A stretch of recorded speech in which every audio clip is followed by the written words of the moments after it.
Good morning बच्चों, की हाल चाल। तो चलिएगा आज का लेक्चर करते हैं शुरू। बात करें यहाँ पे कि जो हमने ग्रेविटेशनल फोर्स निकाली है उसकी यूनिट क्या होगी, पूछ सकते हैं ना बच्चे।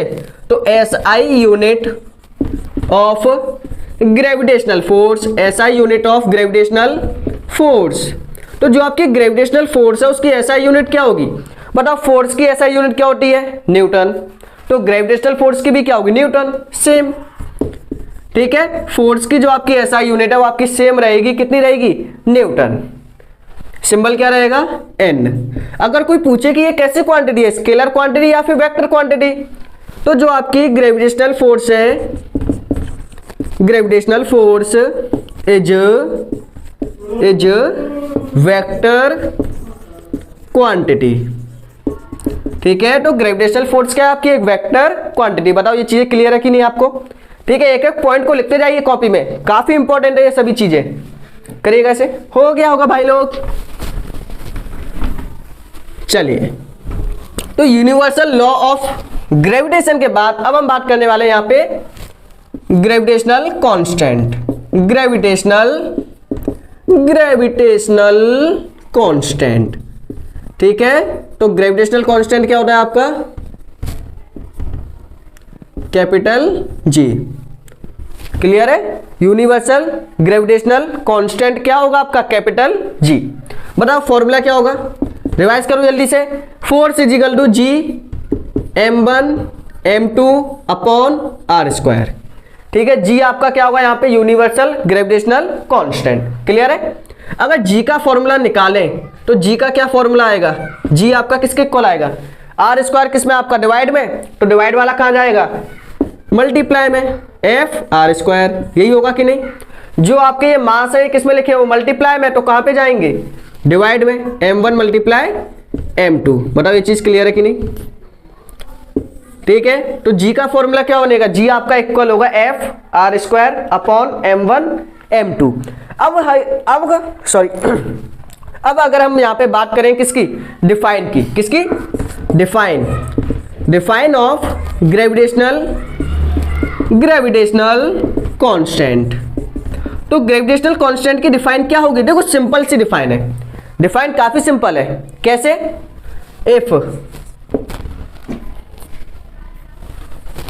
देखो ग्रेविटेशनल कांस्टेंट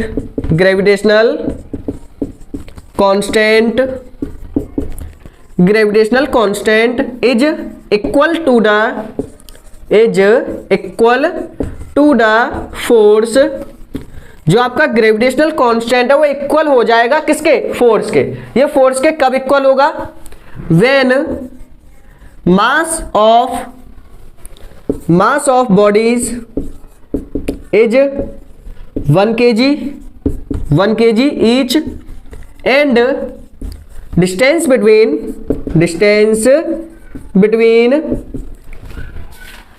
इज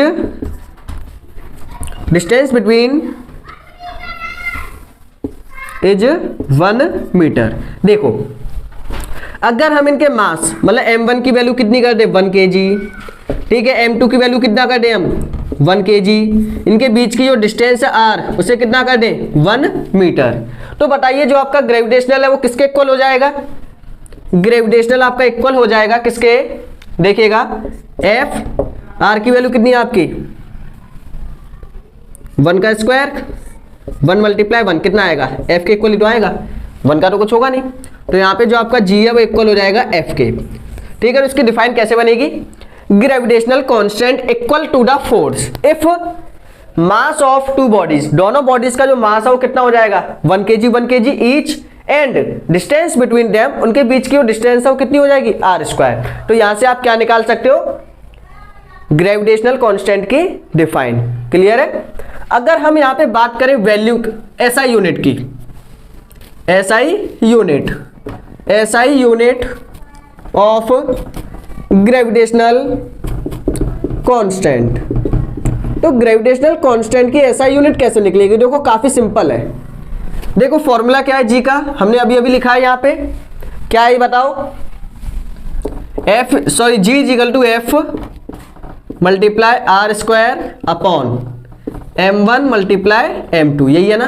तो यहां से इसकी SI यूनिट क्या निकलेगी, देखो इसकी एसआई यूनिट क्या निकलेगी, फोर्स की एसआई यूनिट क्या होती है, फोर्स को हम किस में मेजर करेंगे, न्यूटन में, तो फोर्स की हो गई आपकी न्यूटन, मल्टीप्लाई डिस्टेंस को किस में करते हैं, आर को किस में करेंगे, मीटर में, तो ये आ गया आपका मीटर का स्क्वायर, क्लियर है, अपॉन मास कितना है, मास है इसका केजी, किलोग्राम में, तो मास किस में आएगा आपका किलोग्राम, कितने किलोग्राम आएंगे यहाँ पे 2, 1 किलोग्राम यहाँ पे आएगा,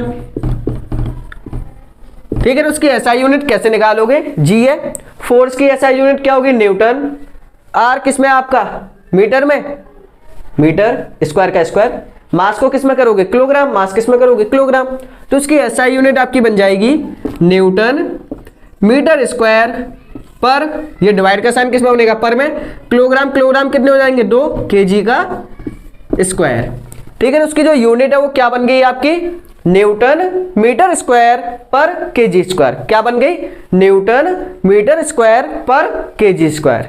इसको हम ऐसे भी लिख सकते हैं न्यूटन मीटर स्क्वायर केजी, जब हम इसको ऊपर लेके जाएंगे तो उनकी पावर किस में आ जाएगी माइनस में, तो ये क्या आ गई इसकी एसआई यूनिट। कितने बच्चों को ये क्लियर है एसआई यूनिट, जल्दी से वीडियो को स्टॉप करके सॉल्व करिएगा, अगर नहीं आया तो हल्का सा वीडियो को रिपीट करके आप देख सकते हो भाई लोग, जल्दी करिए जल्दी।